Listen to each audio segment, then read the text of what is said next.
LU, here we come!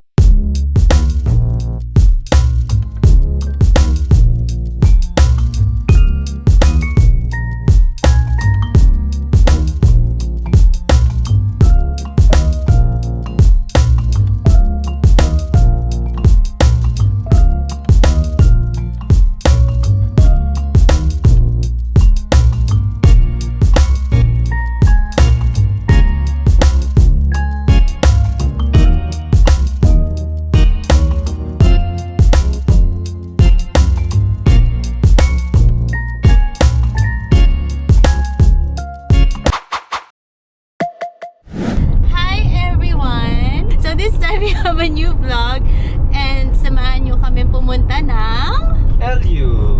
LU stands for La Union. We're on our way to La Union. Nandito na kami sa NLEX. Thank you sa coffee. Of course. Cheers! Cheers! So first time namin dumaan dito sa Esitex ng gabi at sobrang dilim. Sobrang dilim. Walang mga post lights eh. Kaya ingat-ingat. Post lights, nasaan ka na? Wala. Wala. Taillights lang ng kasunod mo yung basehan mo no? Oh. 1 hour left, 45 kilometers na lang and nandun na kami sa Boutique Hotel. Bathroom break muna. Habang inaantay ang nag-CR, naglalaro kami ni baby. What's that? Hurry! Huh? That's Jelly Ace. Yeah. And that? Banana. Nom. Nah, ang cute-cute. Binabaybay na namin ng Urbistondo. Naka-excite kasi ang daming pwedeng puntahan. And ang daming tao. May mga natatanaw akong madaming tao. Flotsam Jetsam. Yes, that's a very known bar, restaurant. So ayan, na-excite na ako kasi nandito na yung LU vibes. Yeah, malapit na dun sa Frania Boutique Hotel. Dun nga pala kami nagstay. Frania Boutique Hotel. And then, nag-book ako dun sa Facebook. More details to go. Dito na kami. Yeah, we're here. Frania Boutique Hotel. Napaka-aesthetic. Hi everyone! I just want to share where we stayed here in La Union. So we found this place which is called Frania Boutique Hotel. This place is very cozy. Pagpasok pa lang namin ng garahe, very aesthetic yung dating. Aesthetic. Another thing that I know is yung boutique hotel theme. They want to achieve something like simple, classy, but it's giving you the luxurious vibe. So I think they achieve it naman somehow. Ang okay pa nga dito, toddler friendly siya. So hindi kami masyadong nag-worry ni hubby na magstay dito kasi very homey naman yung vibe. Kaya that's a good thing. Here comes the dinner time. So, it's around 10 p.m. and naghahanap kami ng nearby restos. And by the time, madami ng closed restaurants. And kung may open man, alfresco naman yung setup nila. So, preferred namin yung aircon. And then, we saw this small but interesting restaurant. It's called, wait, I'm gonna read it. Shachu Traditional Japanese Izakaya. Okay, so pagpasok namin doon, nakakatuwa kasi para kami biglang na-transport sa Japan. Super Japanese yung vibe. And from the interior and overall feel, parang nasa Japan ka talaga. We ordered tuna poke bowl, then gyudon for hubby, and then gyoza plus tuna maki roll. So overall, okay naman yung food. And nag-enjoy naman kami sa dining experience. Nag-stand out lang talaga yung gyoza kasi ang sarap ng pagkakaluto. So, if you're looking for a perfect spot, late night na Japanese food fix, that hits the spot.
Ayun guys, so andito na kami sa Clean Beach. Actually, kanina pa.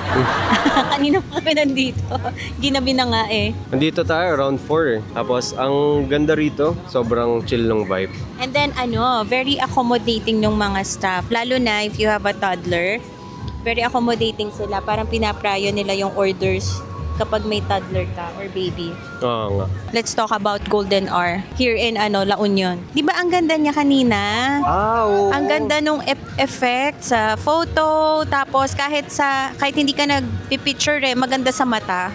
Sobrang dami nagpipicture kanina. Mga Instagrammable na posing. Yes. I think napakalakas ng wave ngayon, kaya parang medyo nakakatakot mag-swimming sa dagat.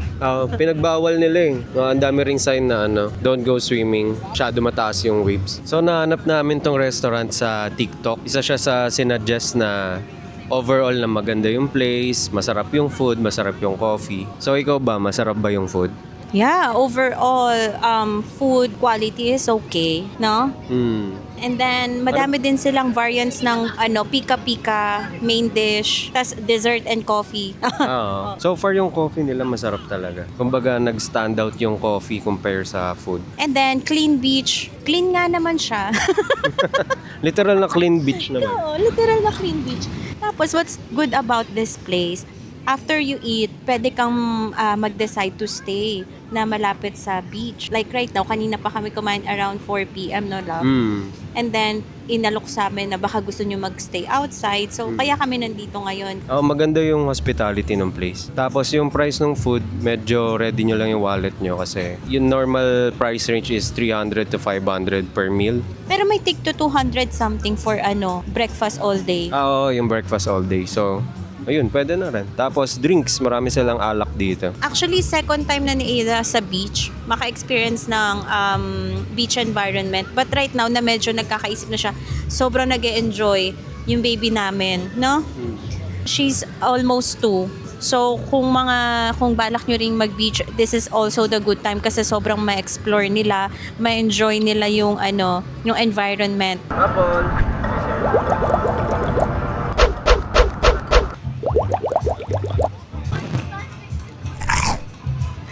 Anak lang. Ano nga to? Ano in-order mo na to? Kaya toast. Ha? Kaya toast? Hindi ako sure eh. Ba't pero matamis-tamis kasi for me? Ididip mo siya sa sa boiled egg. Hindi nga boiled Want egg more? yan eh. Poached egg yan eh. Poached egg. Busin na natin tong pika-pika natin. Love, din mo naman na-meet ko. Lagi ko napapanood sa TikTok. Si Coach Ali. Hi, Coach Jay! Guys, games be with you guys. Kanina pa kami nag-uusap dito, nagbabatian eh. Tapos nagkukwentuhan konti. Tapos ang gusto kong i-challenge si Coach Ali. Binigla mo ko dun Siya may pa-challenge bigla. Baka pwedeng simpleng push-up lang. Akala ko mahirap na challenge. Sisiw lang yan. Sige, sige. Ito na yung katapusan ni Coach Ali. Experience lang habol ko. So paramihan. Sige. As many reps Sige. as possible. Oo. G? Hindi ko nasasabihin kung gaano ka-konti yung akin. Teka, saan nga pala, Tol? Valenzuela. Venezuela versus Pampanga. Oh, mangga. Saan ba tayo? Pag ganun? Oo, sige. Putay na, tagal na ako di nagpo-push up. Kailan last workout mo? Nung Wednesday. Pero light workout lang. Paubusan ng lakas. Yari ako na ito. Game.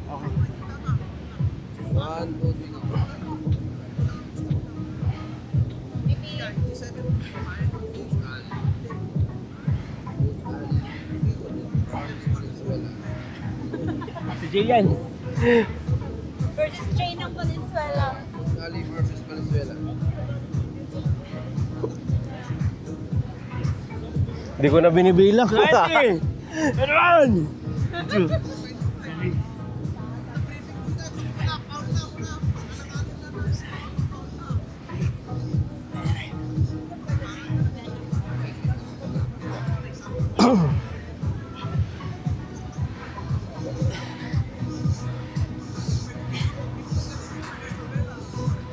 It's be with you, my idol.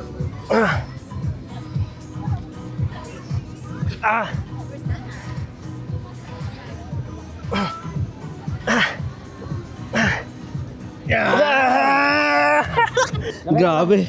50 rin. Kaya ko. Ganda, ganda. 50. 50, Oh. 50. It's a tie. 51 ba? Nanalo ka. Nanalo ako? Sabi ko sa'yo, tinikatapos ko. Hindi ka na maging coach. Push up lang yun. Okay, Coach J. Maraming salamat, Coach Ali. Hindi pare, isang The best. karangalan. Oo. Isang karangalan The na best. makapag-push up sa'yo. Napaka-sport. Thank you, thank you. Yeah, sure. No worries, guys. Mm. Every time, anytime. Sobrang approachable tsaka friendly. Oh, naman, syempre pare. Tapos na kami magbanlaw. Yan, magdi-dinner na kami. Sakto, tapos na rin mag-nap yung alaga namin.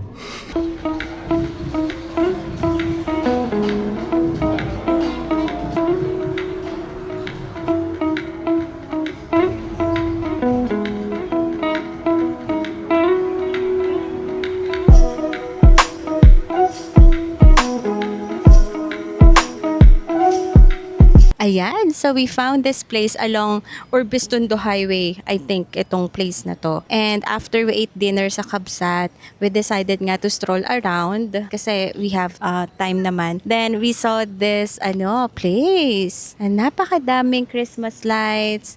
They have Christmas decors everywhere. And then, ito, grass yan.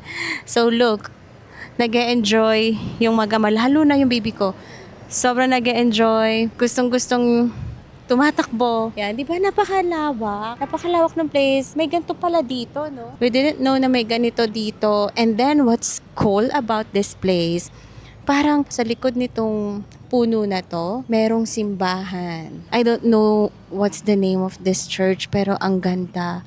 Ang ganda ng simbahan. Ayan na naman yung dalawa. Di ba kayo pagod? Ayan, di ba? Ang ganda. Di mo akalain na may ganito. Ang ganda-ganda. Come here. Who do you want to go with? Tignan po namin kung kanino siya sasama. Kay Mami o kay Dada? 1, 2, 3, go! Hey! 1, 2, 3, 4. Wow! Hello! 1-1. Last round. Last round. 1, 2. 2, Uy, ba't ako hawak? 1, 2, 3, go!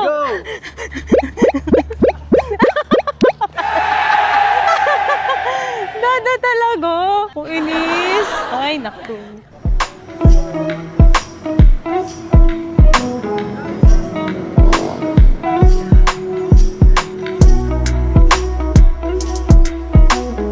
Do you want to drive na? Boom, boom! Belat mo sila, belat. Hello! Nakapag-check out na kami and we're on our way to Seabuds for breakfast. Thank you, Frania Boutique Hotel.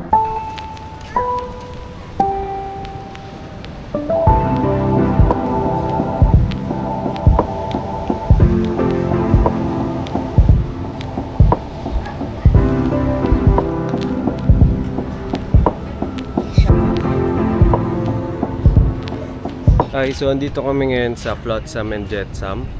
May nabitin na food.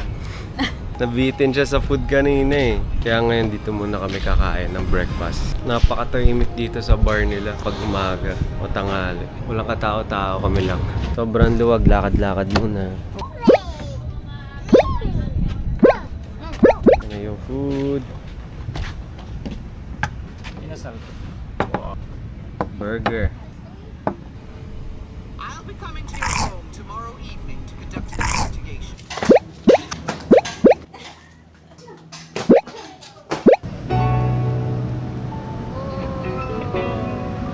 Ang baby naming makulot nag-e-enjoy dyan sa beach sand. At ang daddy niya nagre-relax. At the same time, sinasaway ang baby namin. Kasi tinan mo naman ginawa niya sa katawan niya. 'Di ba? Pinaligo yung sand. Ang goal namin, maging cute daw pag uwi. So, naghahanap kami kanina ng na pag-i-stayan. Kasi nag-check out na nga kami sa hotel. Balak lang namin chill by the beach, and sabi nga ni Hubby, bumalik na lang daw ulit kami sa Clean Beach kasi nga mas alam na namin yung vibe, mas alam na namin yung environment.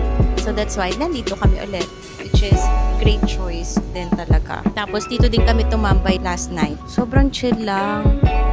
Grabe. Yan, sarap mag-siesta. Goal ko nga matulog sana, mag-nap man lang. Nagkape ako. Nice choice, di ba?